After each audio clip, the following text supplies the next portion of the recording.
Sebelum memulai kelas kita malam hari ini, mari kita menyembah Tuhan. Biar hadirat Tuhan yang melunakkan hati kita, membuat menjadi tanah yang subur untuk firman Tuhan. Tuhan, aku rindu. Tuhan, aku siap. Penuhi aku dengan roh-Mu. Ku rindu lawatan-Mu. Kita katakan, Tuhan aku rindu. Tuhan aku rindu.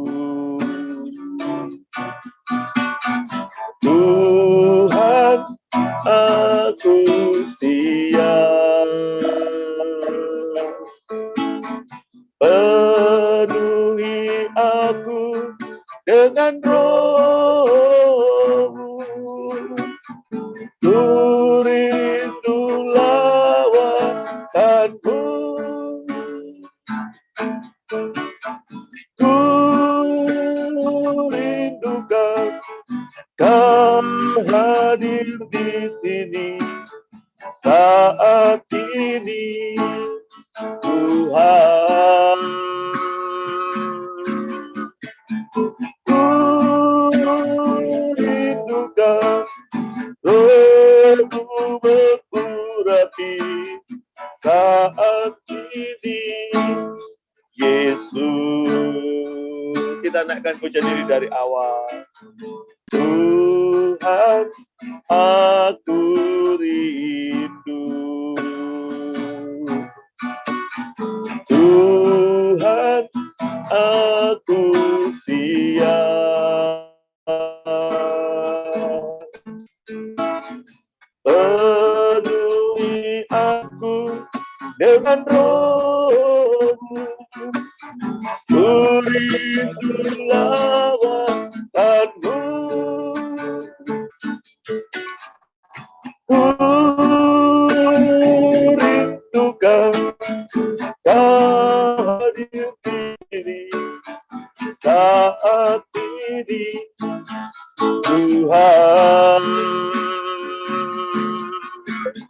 Ku rindukan Roh-Mu mengurapi saat ini, Yesus.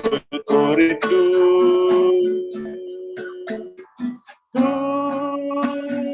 rindukan Kau hadir di sini saat ini, Tuhan. Ku rindukan Roh-Mu mengurapi saat ini, Yesus. Ku rindu. Ku rindukan Kau hadir di sini saat ini, Tuhan. Ku rindukan Roh-Mu mengurapi saat ini, Yesus. Katakan ku rindu. Ku rindukan Kau hadir di sini saat ini, Tuhan. Ku rindukan Roh-Mu mengurapi saat ini,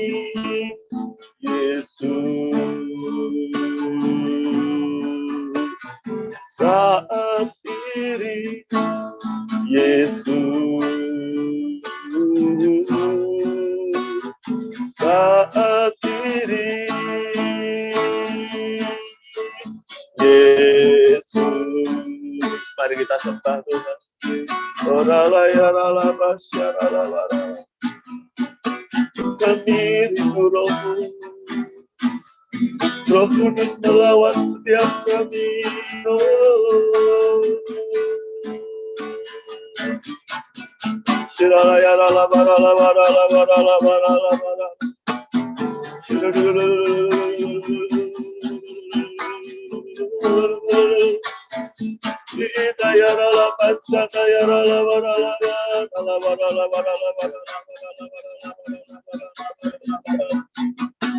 Jamah hati kami, jamah hidup kami, Tuhan.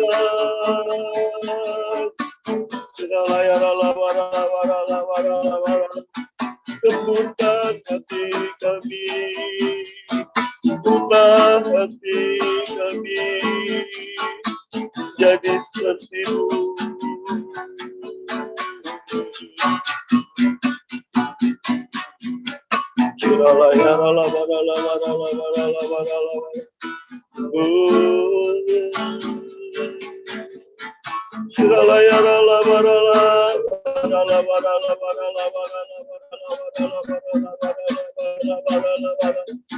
Terima kasih Tuhan, terima kasih.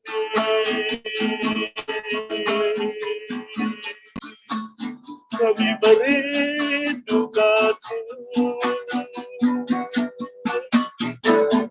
Penuhi kami dengan hadirat-Mu. Haleluya.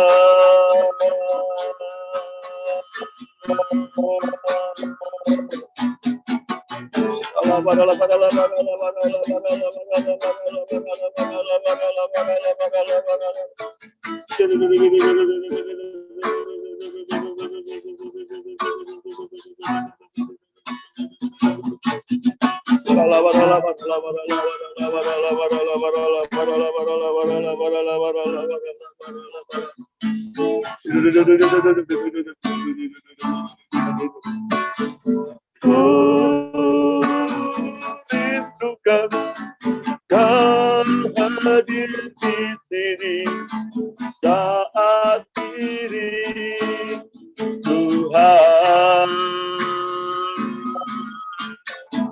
Ku rindukan Roh-Mu mengurapi saat ini, Yesus. Kita katakan bersama, ku rindu. Ku rindukan Kau hadir di sini saat ini, Tuhan. Ku rindukan Roh-Mu mengurapi saat ini, Yesus. Katakan saat ini, saat ini, Yesus. Ku merindukan-Mu saat ini, Yesus. Kita beri kemuliaan untuk Tuhan Yesus. Haleluya.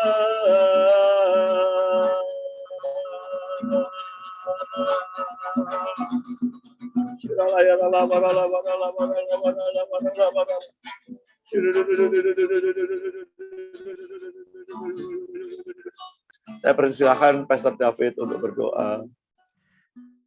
Tuhan Yesus, terima kasih Engkau mengumpulkan kami sekali lagi dalam pengajaran ini, Tuhan Yesus.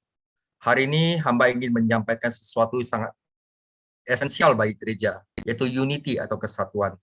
Bantu hamba untuk menyampaikan hal ini, karena tanpa Engkau, hamba tidak bisa berbuat apa-apa, Tuhan Yesus. Lepaskanlah kami dari yang jahat, jauhkan kami dari percobaan, karena Engkaulah yang punya kerajaan, kuasa, dan kemuliaan, sampai selama-lamanya. Amin. Saudara, hari ini kami telah sampai ke bagian praktikal dalam surat Efesus, dimulai dengan berjalan dalam kesatuan atau unity. Hari ini adalah hal yang sangat penting seperti semua yang ada di firman Tuhan. Karena itu mari kita sama-sama belajar tentang unity, saudara. Saudara, saya mulai. Semua surat Paulus berisi keseimbangan yang indah antara doktrin dan aplikasi praktis. Dan surat Efesus adalah contoh yang sempurna. Jadi 3 pasal pertama, yaitu Efesus 1-3, membahas doktrin. Dimulai tentang kekayaan kita di dalam Kristus sampai misteri gereja. Sedangkan nanti 3 pasal terakhir, yaitu Efesus 4-6, akan menjelaskan tugas dan tanggung jawab kita di dalam Kristus. Kata kunci Efesus 4-6 adalah kata berjalanlah, berjalan. Ya. Sedangkan ide kunci di paruh pertama adalah kekayaan. Dalam 3 pasal terakhir ini, Paulus menasihatkan kita untuk berjalan dalam. Yang pertama adalah kesatuan yang akan dibahas hari ini. Yang kedua adalah kekudusan. Yang ketiga adalah berjalan dalam kasih, keempat adalah berjalan dalam kerendahan hati, dan kelima adalah berjalan dalam kemenangan dengan memakai senjata perlengkapan Allah. Jadi kelima jalan ini secara sempurna paralel dengan doktrin dasar yang sudah dibahas dalam Efesus 1-3 yang telah Paulus ajarkan kepada kita dalam 3 pasal pertama. Jadi sebelum kita melihat bagian ini secara rinci, kita harus memperhatikan 2 kata penting dalam Efesus 4:1, yaitu sebab itu, kata sebab itu, aku menasihati kamu. Oleh karena itu, ya, kata tersebut menunjukkan bahwa Paulus mendasarkan nasihatnya, ya, yang di dalam Efesus 4-6 pada doktrin yang diajarkan dalam 3 pasal pertama.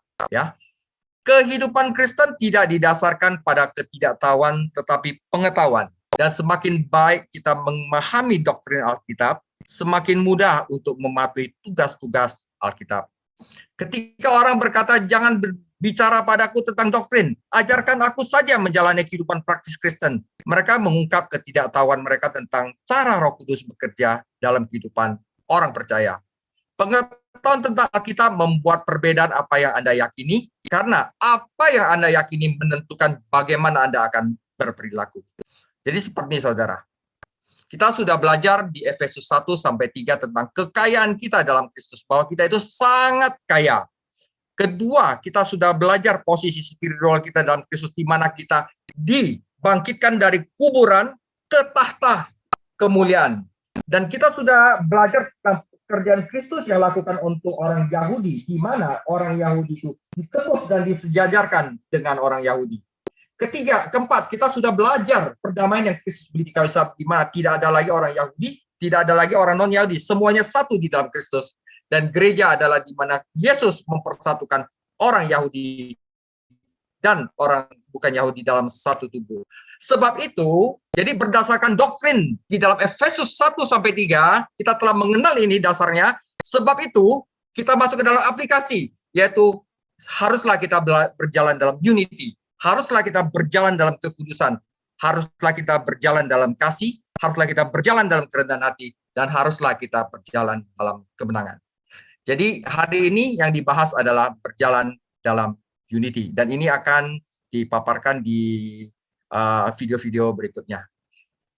Kesatuan rohani adalah anugerah. Jadi kata menasihati menunjukkan bahwa Allah dalam kasih mendorong kita untuk hidup bagi kemuliaannya. Dia tidak mengatakan seperti dia lakukan di orang-orang Yahudi perjanjian lama. Jika kamu menaati, maka aku akan memberkati kamu. Sebaliknya dia berkata, aku telah memberkatimu. Kekayaan Kristus sudah aku berikan kepadamu. Posisi spiritual aku telah berikan kepadamu. Perdamaian sudah aku berikan kepadamu. Aku sudah lakukan di kayu salib. Sekarang, sebagai respon kita sebagai kasih dan anugerah Yesus Kristus, taatilah aku. Jadi atas dasar itu, saudara. Dia telah memberi kita panggilan yang luar biasa di dalam Kristus. Sekarang adalah tanggung jawab kita untuk memenuhi panggilan itu. Dalam 16 pasal ayat pertama ini adalah kesatuan orang-orang percaya di dalam Kristus. Allah telah mendamaikan orang Yahudi dan orang bukan Yahudi dengan dirinya di dalam Kristus. Kesatuan orang-orang percaya di dalam Kristus sudah menjadi kenyataan rohani. Jadi sebenarnya di gereja, kesatuan itu sudah diberikan. Tanggung jawab kita bukan membentuk kesatuan. Kesatuan itu sudah Yesus beli di kayu salib. tanggung jawab kita adalah menjaga, melindungi, dan melestarikan persatuan itu. Untuk melakukan ini, disinilah kita belajar, kita harus memahami 4 fakta penting. Ya, berjalan dalam unity kesatuan rohani, Efesus 4 ayat 1-16, yang perlu kita ketahui, 1, 6 karakter yang membangun kesatuan. Yang kedua, 7 dasar kesatuan rohani. Yang ketiga, kita tahu ada keragaman dalam kesatuan di dalam gereja. Dan keempat, bukti pertumbuhan gereja. Kalau di hotel kan bukti pertumbuhannya, revenue tinggi. Di sini akan dijelaskan gereja yang sukses itu seperti apa. Ini adalah bukti pertumbuhan gereja. Saya mulai dengan 6 karakter yang membangun unity, Efesus 4 ayat 1-3. Sebab itu, ini merujuk pada doktrin 3 pasal pertama. Aku menasihatkan kamu, aku, orang yang dipenjarakan karena Tuhan, supaya hidupmu sebagai orang-orang yang telah dipanggil berpadanan dengan panggilan itu. Hendaklah kamu selalu rendah hati, lemah lembut, dan sabar. Tunjukkanlah kasihmu dalam hal saling membantu, dan berusahalah memelihara kesatuan roh oleh ikatan damai sejahtera. Jadi yang merah-merah ini adalah 6 karakter yang harus kita miliki untuk menjaga kesatuan di dalam gereja. Yang pertama adalah rendah hati, yang kedua lemah lembut, ketiga sabar, keempat kasih, kelima berusaha memelihara kesatuan roh, dan keenam adalah ikatan damai sejahtera. 6 karakter yang membangun kesatuan. Kesatuan bukanlah keseragaman. Kesatuan datang dari dalam dan merupakan anugerah spiritual. Sedangkan keseragaman adalah hasil tekanan dari luar. Paulus menggunakan tubuh manusia sebagai gambaran kesatuan ini di dalam Korintus. Dia mengadaptasi ilustrasi yang sama di bagian ini di Efesus. 4 setiap bagian tubuh yang berbeda dengan bagian lainnya. Namun semuanya membentuk satu tubuh dan bekerja sama. Jika kita ingin memelihara kesatuan roh di dalam gereja, kita harus memiliki karakter Kristen yang diperlukan, dan ada 6 diantaranya yang tercantum di sini. Yang pertama, saudara, agar kita dapat unity dalam gereja, yang kita perlukan adalah karakter kerendahan hati. Seorang pernah berkata, kerendahan hati adalah karakter yang ketika Anda tahu bahwa Anda memilikinya, Anda telah kehilangannya. Kerendahan hati berarti mendahulukan Yesus Kristus yang pertama, orang lain kedua, dan diri sendiri yang terakhir. Itu berarti mengenal diri kita sendiri, menerima diri kita sendiri apa adanya, dan menjadi diri kita sendiri untuk kemuliaan Tuhan. Tuhan tidak menghukum Anda ketika Anda menerima diri Anda dan karunia Anda. Dia hanya tidak ingin kita berpikir lebih tinggi tentang diri kita sendiri daripada yang seharusnya, atau kurang dari yang seharusnya. Jadi kerendahan hati itu bukan menilai diri kita kurang, tetapi lebih mementingkan orang lain dibandingkan diri sendiri.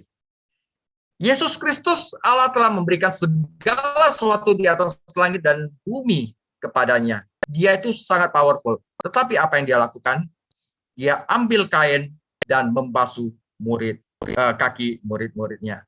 Yesus telah memberikan teladan bahwa dia mementingkan murid-muridnya dibandingkan diri sendiri. Bahkan dia telah mementingkan kita semua sehingga dia berkorban di kayu salib untuk kita. Itu adalah karakter pertama untuk unity. Karakter kedua untuk unity adalah kelemah lembutan. Jadi saudara, lemah lembut itu bukannya kayak lebay-lebay, hai, bukan. Kelemah lembutan itu bukanlah kelemahan. Kelemah lembutan itu adalah kekuatan di bawah kendali. Dia kuat, tapi dia tidak memakai kekuatan itu untuk menindas orang lain. Tetapi dia memakai kekuatan itu untuk membangun orang lain. Musa adalah orang yang lemah lembut, namun lihatlah kekuatan yang luar biasa yang bisa dia gunakan. Yesus Kristus adalah lemah lembut dan rendah hati. Namun dia mengusir para penukar uang dari bait suci. Dalam bahasa Yunani, kata ini digunakan untuk obat penenang, keledai yang dipatahkan, dan angin yang lembut. Kenceng tapi lembut, saudara. Dalam setiap kasus, Anda memiliki kekuatan, tetapi kekuatan itu haruslah di bawah kendali Anda. Bersinergi dengan kelembutan adalah karakter yang ketiga adalah kesabaran. Kesabaran yang secara harafiah berarti panjang sabar, berarti apa?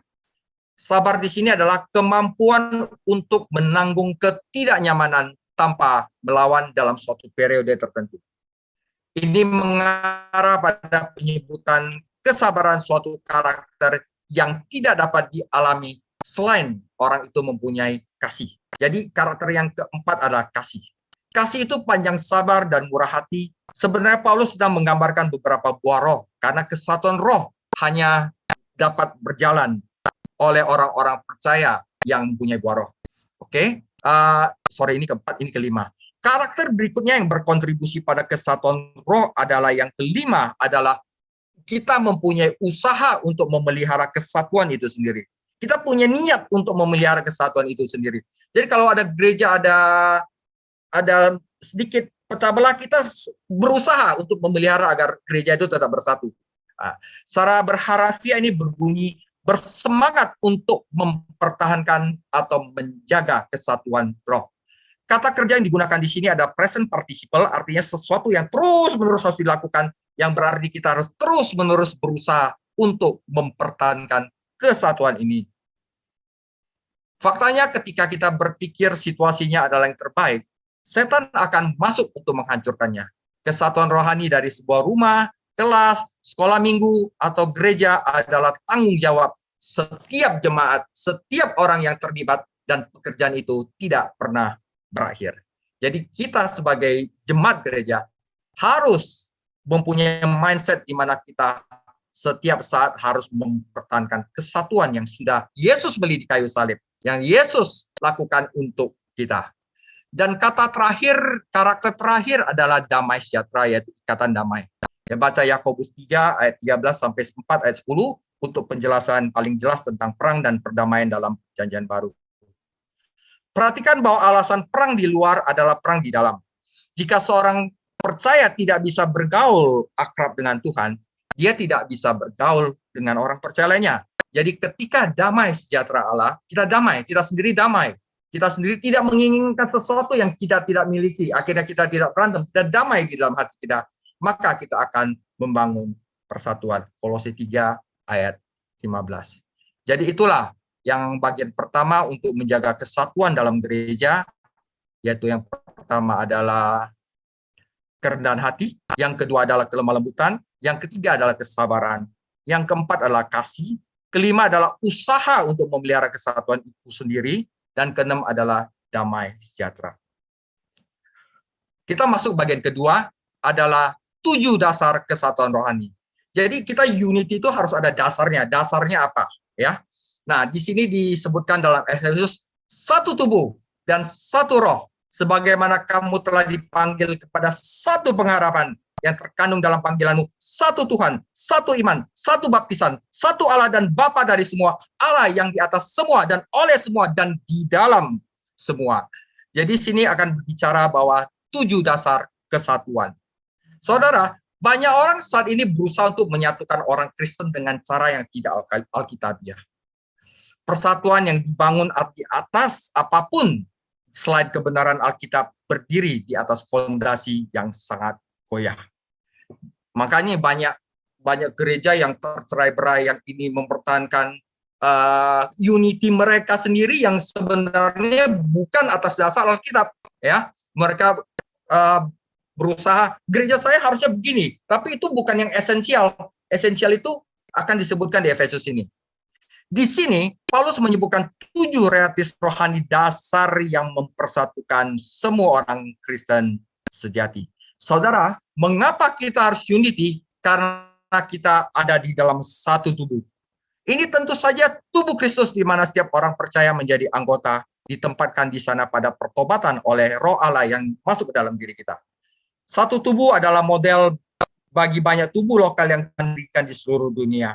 Fakta bahwa seseorang adalah anggota dari satu tubuh tidak membebaskannya untuk menjadi bagian dari suatu tubuh lokal, karena di sanalah dia melatih karunia-karunia rohaninya dan membantu orang lain untuk bertumbuh. Jadi saudara, sebagai orang percaya ketika kita sudah ada Roh Kudus di dalamnya, minimal kita ada satu karunia rohani, dan di mana dia bisa melatih karunia-karunia rohaninya, yaitu jika dia ada di dalam suatu gereja lokal, di mana dia akan melatih karunia-karunia rohaninya dan membantu orang lain untuk bertumbuh. Misalnya seperti saya ada karunia mengajar, saudara. Tapi kalau saya tidak ditempatkan di dalam suatu tubuh Kristus yang lokal, saya tidak bisa melatih karunia-karunia rohani saya dan membantu orang lain bertumbuh. Itu sebabnya lah Roh Kudus sejak kita dibaptis menyuruh kita untuk masuk ke dalam gereja lokal, karena di sanalah kita dapat melatih karunia-karunia rohani kita. Jadi dasar kita untuk bersatu karena kita ada di dalam satu tubuh. Satu roh. Roh Kudus yang sama mendiami setiap orang percaya. Semuanya kita mempunyai Roh Kudus yang sama. Sehingga kita menjadi milik satu sama lain di dalam Tuhan Yesus. Mungkin ada selusin referensi tentang Roh Kudus di Efesus, karena dia penting bagi kita dalam menghidupi kehidupan Kristen. Kita semua punya karunia-karunia yang berbeda, tetapi semua karunia itu diberikan oleh satu roh yang sama untuk kepentingan bersama. Satu harapan dari panggilanmu. Ini mengacu pada kedatangan kembali Tuhan Yesus untuk membawa gereja ke surga. Kita di gereja sama-sama mempunyai satu harapan untuk kedatangan Tuhan Yesus kedua untuk membawa kita semua ke surga. Roh di dalam adalah jaminan dari janji besar ini. Paulus menyarankan di sini bahwa orang percaya menyadari keberadaan dalam satu tubuh yang berjalan dalam roh, yang menantikan kedatangan Tuhan Yesus kembali. Kita sama-sama melakukan itu akan membawa damai dan bukan membuat onar di dalam gereja. Satu Tuhan. Ini adalah Tuhan Yesus Kristus kita, yang mati untuk kita, yang hidup untuk kita, dan suatu hari akan datang untuk kita. Sulit dipercaya bahwa dua orang percaya dapat mengaku menaati Tuhan yang sama, namun tidak dapat berjalan bersama dalam kesatuan. Mengakui ketuhanannya Kristus adalah langkah besar menuju kesatuan rohani di antara umatnya di gereja. Saudara, kenapa kita bisa bersatu? Karena kita sama-sama senang untuk meninggikan Yesus Kristus yang menjadi satu Tuhan kita. Jadi kalau saya mengajar, saya akan meninggikan Yesus Kristus. Orang lain melayani, orang lain akan meninggikan Yesus Kristus. Orang lain menggembalakan, orang itu juga akan meninggikan Yesus Kristus. Kalau kita sama-sama meninggikan Tuhan Yesus Kristus, maka kesatuan rohani akan terjadi, saudara. Tetapi kalau mereka tidak meninggikan Tuhan Yesus, mereka meninggikan diri sendiri, maka udah beda. Kesatuan rohani tidak dapat dipersatukan. Jadi mau nggak mau kita harus sama-sama melayani dengan motivasi untuk meninggikan Yesus Kristus. Itu adalah dasar kesatuan rohani. Satu iman. Ada satu tubuh kebenaran yang ditetapkan, yang disimpan Kristus di dalam gerejanya, dan ini adalah iman, saudara. Yudas menyebutnya iman yang pernah disampaikan kepada orang-orang kudus. Orang Kristen mula-mula mengakui kumpulan doktrin dasar yang mereka ajarkan, jaga, dan berikan kepada orang lain. Yaitu kita diselamatkan karena iman. Orang Kristen mungkin berbeda dalam beberapa hal interpretasi dan praktek gereja. Mungkin ada yang ritualnya begini, ada ritualnya gini, cara baptisnya begini, cara ininya begini. Tetapi semua orang Kristen setuju pada bahwa kita diselamatkan bukan karena perbuatan, tetapi pada iman. Dan menyimpang dari iman berarti membawa perpecahan di dalam tubuh Kristus. Jadi kalau ada gereja yang mengajarkan bahwa keselamatan itu udah berdasarkan perbuatan, itu sudah pecah belah gereja. Kita harus bersatu bahwa kita harus percaya bahwa kita semuanya diselamatkan oleh karena iman, bukan karena perbuatan. Satu baptisan. Karena Paulus di sini membahas satu tubuh, satu baptisan yaitu tindakan Roh Kudus menempatkan orang berdosa yang percaya ke dalam tubuh Kristus saat pertobatan. Itu adalah baptisan yang sebenarnya, saudara. Ini bukannya pengalaman secara pertobatan, juga bukan pengalaman yang harus didoakan atau dicari orang percaya. Sejauh menyangkut satu tubuh, ada satu baptisan, yaitu baptisan roh. Tetapi sejauh menyangkut tubuh orang percaya setempat, ada dua baptisan, yaitu baptisan roh dan baptisan air. Saudara, dasar kesatuan yaitu satu Allah dan Bapa. Paulus suka menekankan Allah sebagai Bapa. Kesatuan yang luar biasa dari orang-orang percaya dalam keluarga Allah terbukti di sini. Karena Allah adalah di atas segalanya dan bekerja melalui semua dan di dalam semua. Kita adalah anak-anak dalam keluarga yang sama. Kita mempunyai Bapa yang sama. Melayani dan mencintai Bapa yang sama. Jadi kita harus bisa berjalan dalam kesatuan, saudara. Jadi ini adalah 7 dasar kesatuan rohani Jadi sama seperti dalam keluarga duniawi, beberapa anggota harus memberi dan menerima untuk menjaga kesatuan yang penuh kasih di dalam rumah. Demikian juga di dalam keluarga surgawi, Allah harus melakukan hal yang sama. Karena itu kita berdoa dibuka dengan Bapa kami. Ya, dibuka dengan Bapa kami yang di dalam surga, bukan Bapakku di dalam surga. Jadi Paulus cukup prihatin bahwa orang Kristen seringkali merusak kesatuan roh dengan menyetujui doktrin palsu. Saudara, doktrin palsu itu sangat menghancurkan. Dan Rasul Yohanes menggemakan juga peringatan ini. Gereja lokal tidak dapat membeli perdamaian dengan harga berapapun. Karena hikmat Allah pertama-tama adalah harus murni dulu, saudara. Kemudian baru suka damai. Karena itu perdamaian yang kita pertahankan itu harus didasarkan dengan kebenaran. Karena itu kita nggak boleh jual kebenaran.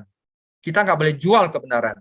Amsal 23-33, belilah kebenaran dan jangan menjualnya.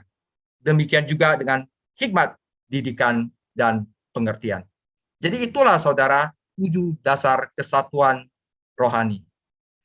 Kita masuk ke bagian ketiga, yaitu keragaman dalam kesatuan. Saudara, tetapi kita masing-masing dianugerahkan kasih karunia untuk menurut ukuran pemberian Kristus. Kita diberikan karunia menurut ukuran pemberian Kristus. Itulah sebabnya kata Nas, tak kala ia naik ke tempat tinggi, ia membawa tawanan-tawanan yang memberikan pemberian-pemberian kepada manusia. Bukankah ia telah naik berarti bahwa ia juga telah turun ke bagian bumi yang paling bawah? Ia yang telah turun, ia juga telah naik jauh lebih tinggi daripada semua langit untuk memenuhkan segala sesuatu. Dan ialah yang memberikan baik rasul-rasul maupun nabi-nabi, baik pemberita-pemberita Injil maupun gembala-gembala dan pengajar-pengajar. Di sini walaupun kita bersatu, kita mempunyai karunia yang berbeda, dan di dalam Efesus Paulus mengajarkan tentang 5 jawatan. Paulus sekarang beralih dari kesamaan semua orang Kristen ke bagaimana orang Kristen berbeda satu sama lainnya. Dia sedang mendiskusikan keragaman dan individualitas dalam kesatuan. Jadi di dalam kesatuan ada keragaman. Mengapa ada keragaman? Karena Tuhan telah memberikan setiap orang percaya setidaknya satu karunia rohani. Dan karunia ini harus digunakan untuk mempersatukan dan membangun tubuh Kristus. Bukan untuk menyombongkan diri. Kita harus membedakan antara karunia rohani dan kemampuan alami. Ketika Anda dilahirkan ke dunia, Tuhan memberikan Anda kemampuan alami tertentu, mungkin dalam mekanika, seni, atletik, atau musik. Dalam hal ini, semua manusia tidak diciptakan sama, karena beberapa lebih pintar, lebih kuat, atau lebih berbakat daripada yang lainnya. Tetapi di alam rohani, alam spiritual, setiap orang percaya memiliki setidaknya satu karunia spiritual, tidak peduli kemampuan alami apa yang mungkin atau mungkin tidak dia miliki. Jadi karunia rohani adalah kemampuan yang diberikan Allah untuk melayani Allah dan orang Kristen lainnya sedemikian rupa sehingga Kristus dimuliakan dan orang percaya diteguhkan. Jadi bagaimana orang percaya menemukan dan mengembangkan karunia-karunianya? Yaitu bahwa orang percaya untuk mengembangkan karunia-karunianya dan menemukan karunia-karunianya, itu mereka harus bersekutu di dalam gereja lokal. Karena kalau tidak dalam gereja, mereka tidak tahu karunia apa yang mereka memiliki. Jadi dengan bersekutu dengan orang Kristen lainnya di majelis lokal.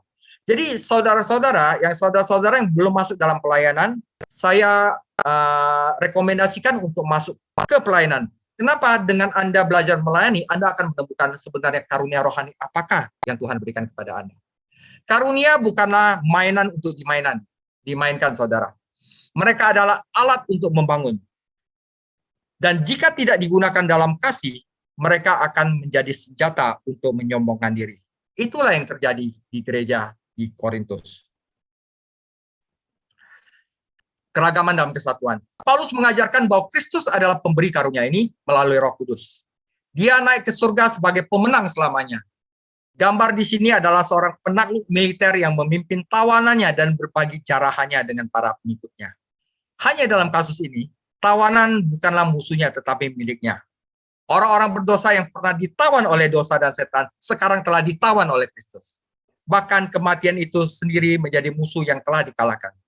Ketika Yesus datang ke bumi, Yesus mengalami kedalaman penghinaan, tetapi ketika dia naik ke surga, dia mengalami kemuliaan yang sangat tinggi. Paulus mengutip Mazmur 68 ayat 18 menerapkan kepada Yesus Kristus sebuah lagu kemenangan yang ditulis oleh Daud.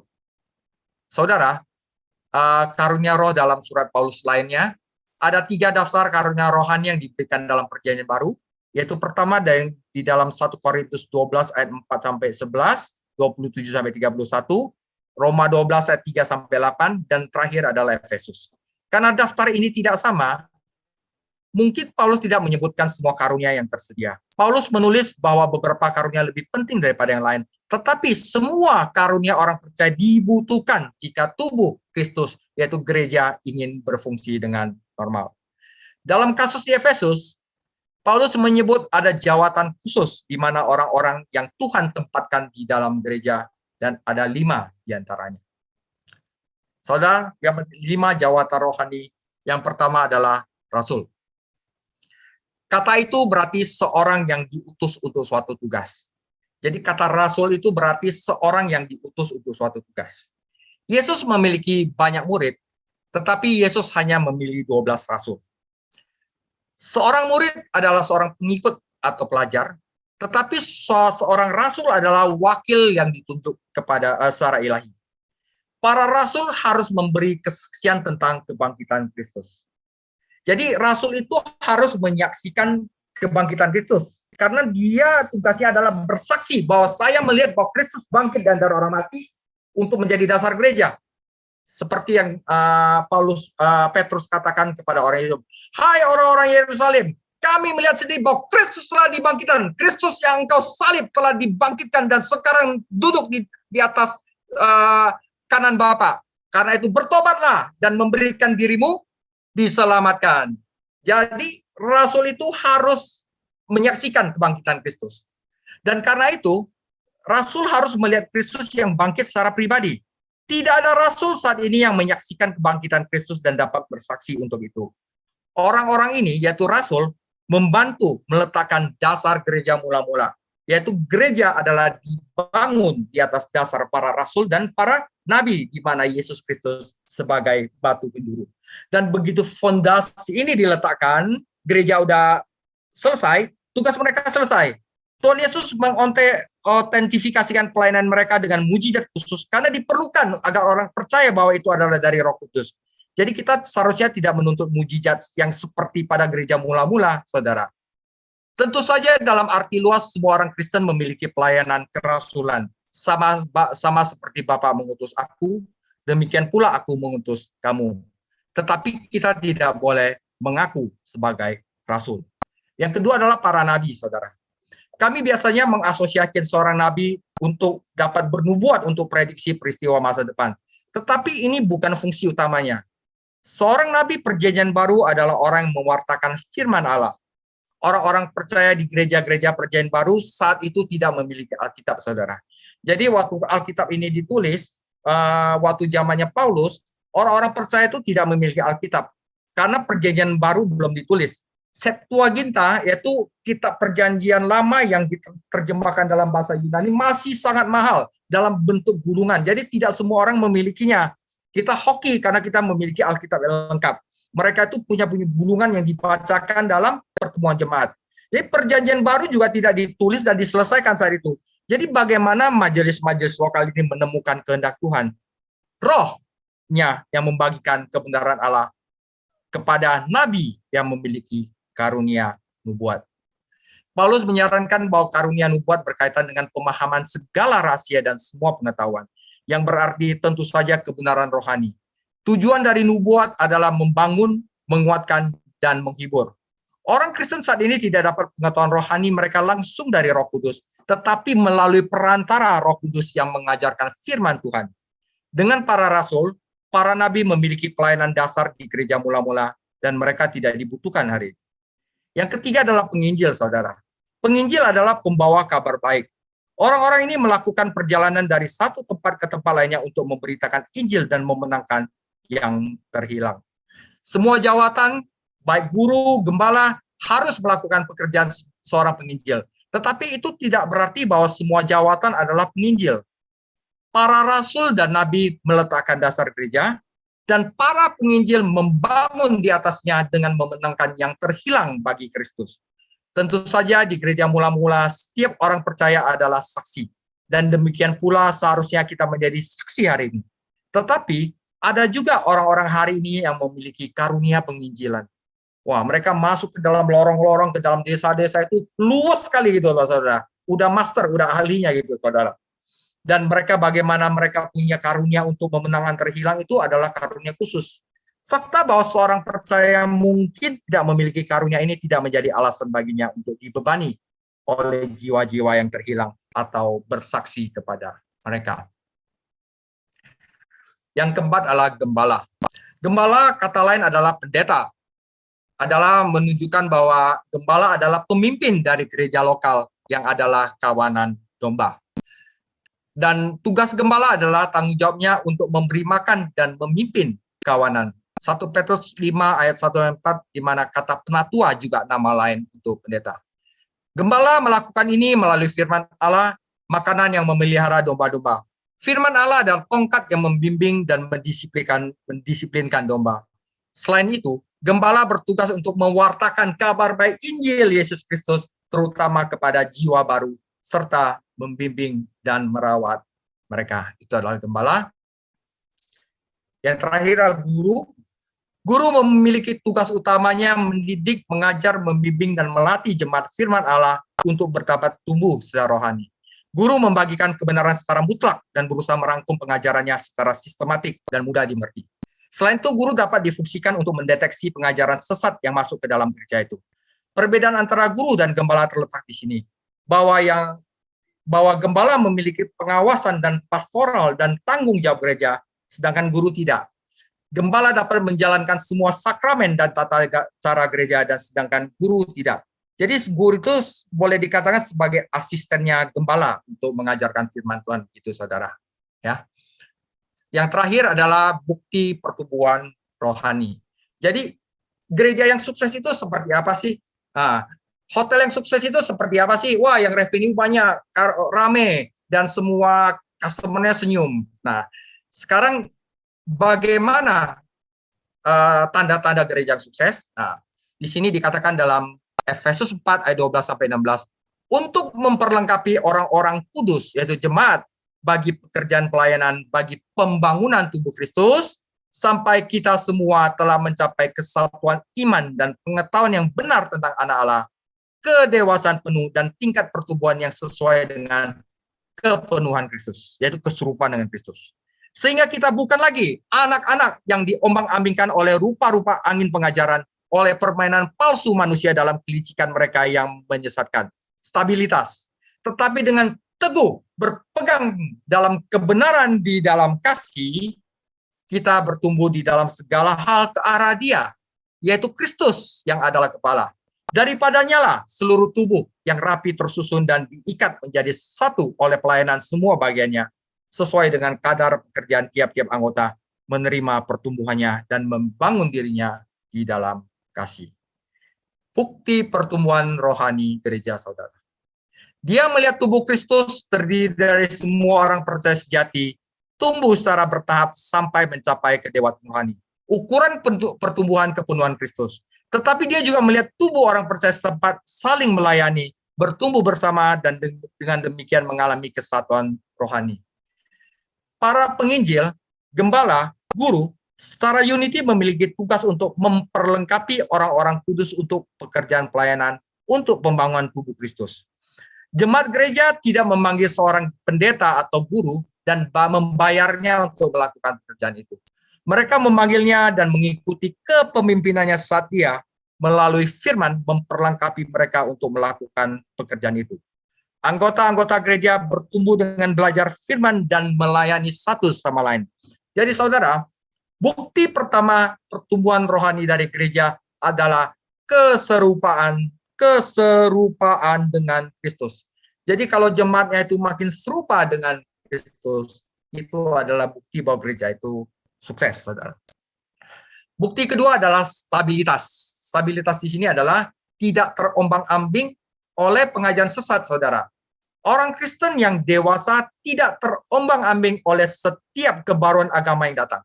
Ada dukun agama yang menunggu untuk menculik anak-anak Tuhan dan memasukkan mereka ke dalam kultus palsu mereka. Tetapi orang percaya yang dewasa mengakui doktrin palsu, menilai doktrin palsu, dapat mengetahui doktrin palsu dan menjauhinya. Para kultus tidak mencoba untuk memenangkan jiwa-jiwa yang terhilang bagi Kristus. Sebaliknya, ada guru-guru palsu ini mencoba untuk menangkap orang-orang Kristen yang belum dewasa, dan karena alasan ini, sebagian besar anggota sekte sesat itu berasal dari gereja-gereja lokal, terutama gereja-gereja yang tidak memberi makan umat mereka firman Tuhan. Yang ketiga adalah kedewasaan. Bukti ketiga adalah kedewasaan, di mana dia memberikan kebenaran yang digabungkan dengan kasih. Jadi berbicara kebenarannya nggak cukup, harus berbicara kebenaran dalam kasih. Berbicara kebenaran dalam kasih, telah dikatakan dengan baik bahwa kebenaran tanpa kasih adalah kebrutalan, saudara. Dia akan menghakimi, ya. Tetapi kasih tanpa kebenaran adalah kemunafikan. Ya, karena itu kebenaran dan kasih itu harus digabungkan, saudara. Nah, sebagai contoh, anak kecil tidak tahu bagaimana memadukan kebenaran dalam kasih. Mereka hanya berpikir jika Anda mencintai seseorang, Anda harus melindunginya dari kebenaran jika mengetahui kebenaran itu akan menyakitinya. Ini adalah tanda kedewasaan ketika kita dapat membagikan kebenaran dengan sesama orang Kristen dan melakukannya dalam kasih. Tanda keempat, bukti keempat kedewasaan rohani dari gereja adalah bahwa anggota-anggotanya mampu bekerja sama. Kami menyadari bahwa sebagai anggota tubuh dan tubuh lokal, kami harus saling memiliki, saling mempengaruhi, dan saling membutuhkan. Setiap orang percaya, tidak peduli seberapa kecil penampilannya, memiliki pelayanan kepada orang percaya lainnya. Tubuh bertumbuh ketika anggota-anggota individu bertumbuh, dan mereka bertumbuh ketika mereka belajar firman dan melayani satu sama lainnya. Jadi saudara, kita udah masuk kesimpulan, saya rangkum. Karakter yang membangun unity, yang pertama adalah kerendahan hati, yang kedua adalah kelemah lembutan, yang ketiga adalah kesabaran, yang keempat adalah kasih, kelima adalah usaha untuk memelihara kesatuan, dan keenam adalah ikatan damai. Dasar unity, satu tubuh, satu Roh Kudus, satu pengharapan, satu Tuhan yaitu Tuhan Yesus, satu iman, satu baptisan, dan satu Allah dan Bapa. Dan saudara, tugas 5 jawatan secara kesatuan, saya pisahkan ini dua. Rasul, Nabi, Penginjil, Gembala, Pengajar, tugasnya adalah memperlengkapi tubuh Kristus untuk pekerjaan pelayanan, untuk pembangunan tubuh Kristus. Kita semua memiliki tugas untuk membangun tubuh Kristus agar tubuh Kristus dapat bertumbuh dalam satu, keserupaan dengan Kristus, kedua, stabilitas rohani, yang ketiga, mempraktekkan kebenaran yang digabungkan dengan kasih, dan keempat, membangun kerja sama yang baik. Jadi demikianlah, belum saudara, masih ada penutup. Saudara, perhatikan sekali lagi penekanannya untuk kesatuan spiritual adalah pada kasih, yaitu saling sabar dalam kasih, berbicara kebenaran dalam kasih, membangun dirinya sendiri di dalam kasih. Jadi kesatuan spiritual bukanlah sesuatu yang kita buat, itu adalah sesuatu yang sudah kita miliki di dalam Kristus, yang sudah Kristus beli di kayu salib, dan kita wajib melindungi dan memeliharanya. Saudara, firman Tuhan, kebenaran akan menyatukan, tetapi kebohongan memecah belah. Kasih akan menyatukan, tetapi keegoisan akan memisahkan. Oleh karena itu, saudara, marilah kita saling melengkapi dan meneguhkan satu sama lain, agar kita semua bertumbuh menjadi semakin serupa dengan Kristus. Saudara, untuk hal yang esensial, kita harus unity. Satu Allah, satu tubuh, bahwa kita diselamatkan oleh iman, itu tidak ada tawar-menawar, itu kita harus satu. Tetapi dalam hal non-esensial, cara saya berdoa begini, cara Anda berdoa begini, cara Anda ngajar begini, cara Anda ngajar begini, itu nggak apa-apa. Itu perlu kita beragam. Karena kita sama-sama diperlukan untuk membangun tubuh Kristus. Jadi dalam hal yang non-esensial, keragaman. Tetapi dalam segala hal, yaitu kasih, saudara. Jadi dalam hal esensial kita harus unity, dalam hal non-esensial keragaman, dan dalam segala hal kita harus saling mengasihi. Demikian firman Tuhan, dan setelah kita belajar tentang unity, maka minggu depan kita akan belajar tentang berjalan dalam kekudusan, yaitu Efesus 4 ayat 17 sampai 32. Demikian firman Tuhan. Tuhan Yesus memberkati. Haleluya, kita beri kemuliaan untuk Tuhan Yesus. Puji Tuhan, hari ini kita belajar sesuatu mengenai unity. Ya, saya berpikir untuk gembala-gembala kul dapat bahan khotbah ya, 6 karakter, bisa dijadiin 1 bulan lebih ya. Taruhlah minggu pertama kerendahan hati, minggu kedua hati yang lemah lembut, sabar, lumayan ya.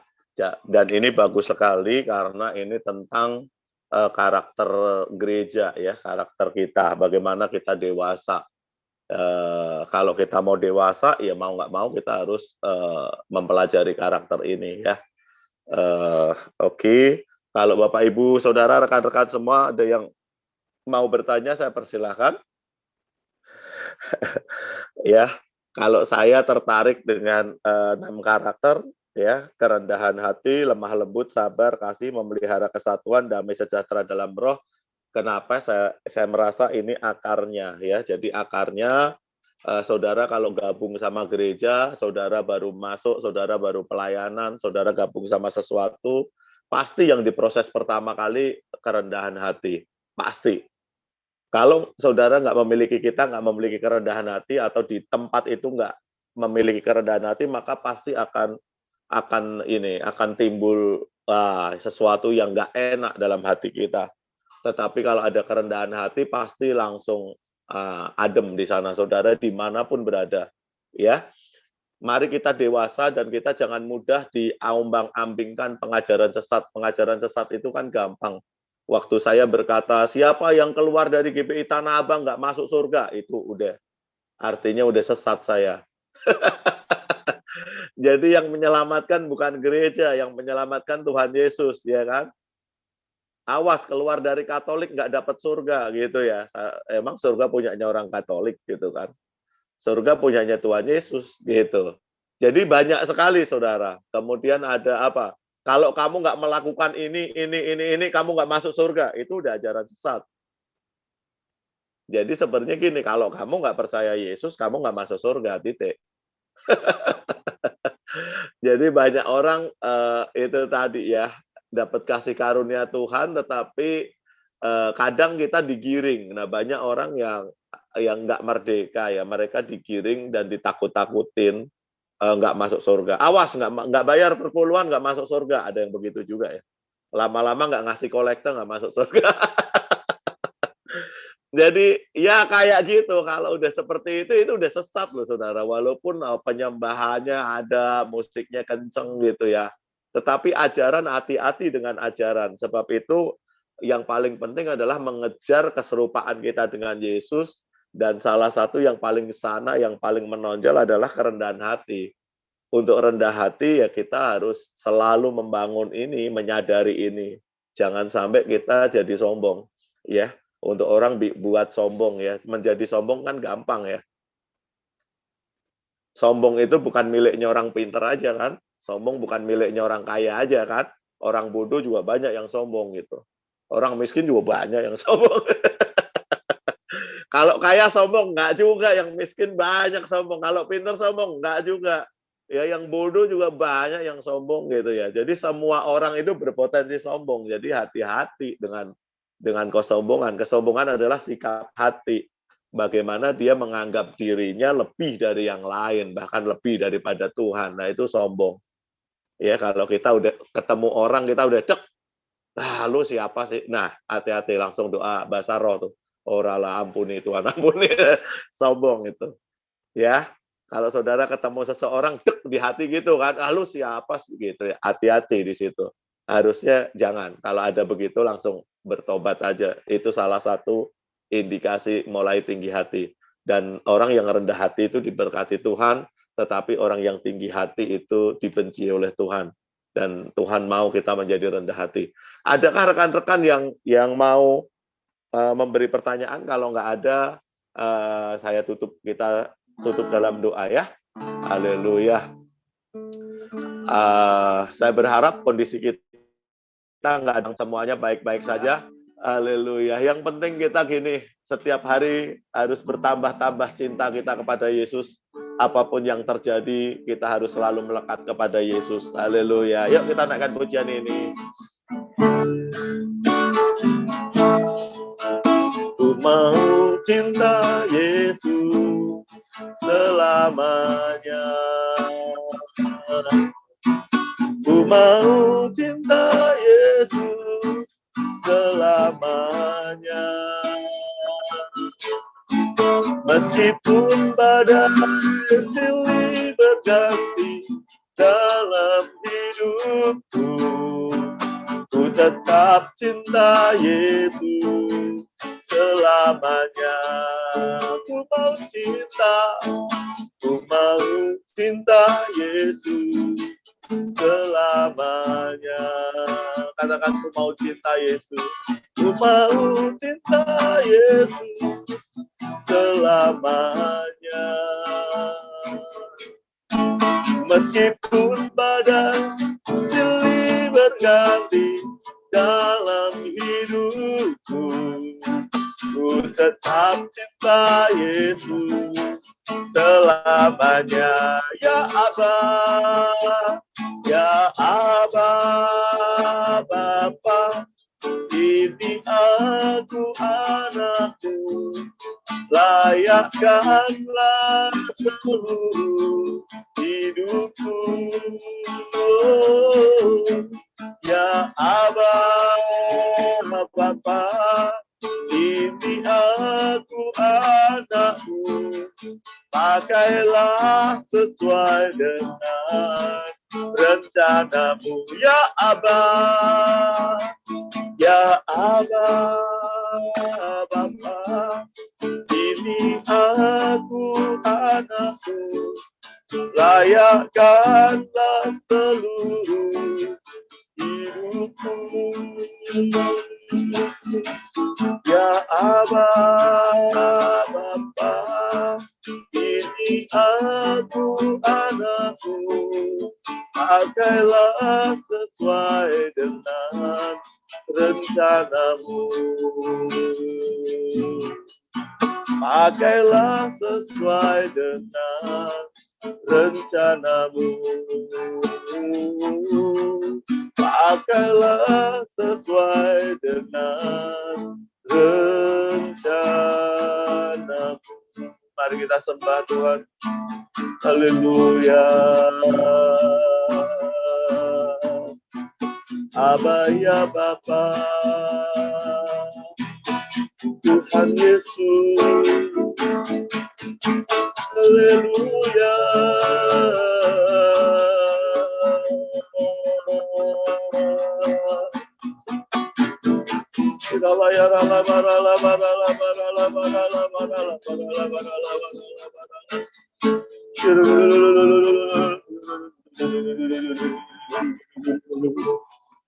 Bapak, terima kasih malam hari ini Tuhan beri kami waktu untuk kami belajar firman Tuhan.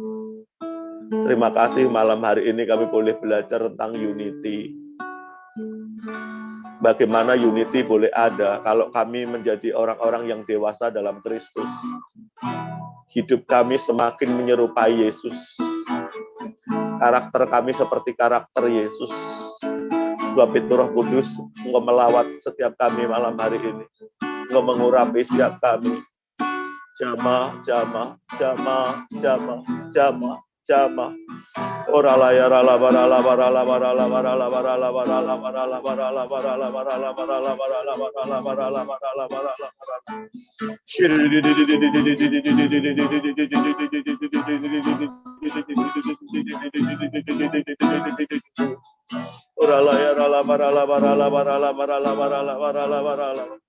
Biar kami selalu rendah hati, Tuhan.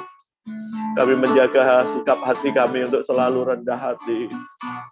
Enggak menganggap tinggi diri kami, tetapi kami selalu rendah hati. Kami memiliki kelemah lembutan.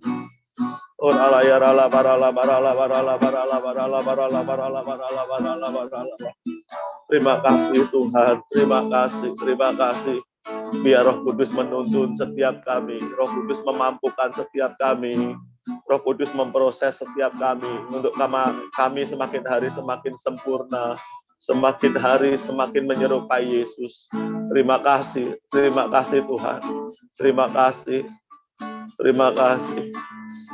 Engkau memakai kami Tuhan, Engkau memakai kami menurut karunia kami masing-masing. Biar hidup kami menggenapi rencana-Mu. Terima kasih Bapa, terima kasih. Engkau memberkati Pastor David Chang yang telah mengajar kami. Tuhan berkati Tuhan, terus tambahkan karunia-Mu, hikmat-Mu ya Tuhan. Berkati kesehatannya, berkati keluarganya, berkati pekerjaannya, berkati pelayanannya. Terima kasih. Kami taruh Tuhan Pastor David Chang ke dalam tangan kasih karunia-Mu. Biar Pastor David Chang boleh menggenapi rencana-Mu dalam hidupnya ya Tuhan. Terima kasih. Engkau memberkati setiap kami malam hari ini. Yang hadir di kelas ini Tuhan berkati setiap kami. Yang bekerja Tuhan berkati, yang berusaha Tuhan berkati. Yang sebagai ibu rumah tangga Tuhan berkati. Apapun kegiatan kami, Tuhan Engkau membuat setiap kami berhasil, beruntung dalam segala hal. Terima kasih hari-hari ini Tuhan Engkau menjagai setiap kami. Biar setiap kami sehat tanpa kekurangan suatu apa. Terhindar dari segala virus, corona, omikron, apapun juga kami tolak dalam nama Yesus. Biar Engkau memberkati kesehatan kami, imun setiap kami menjadi kuat dalam nama Yesus. Dalam nama Yesus. Terima kasih Tuhan, terima kasih. Engkau adalah pagar perlindungan kami. Engkau adalah gunung batu perteduhan kami. Terima kasih Tuhan, terima kasih. Selama-lamanya tidak akan goyah orang yang berharap kepada Engkau. Terima kasih Tuhan, Engkau memberkati tangan-tangan kami. Biar apa yang kami lakukan, Tuhan buat berhasil dan beruntung hari-hari ini. Terima kasih, mari kita katakan, aku percaya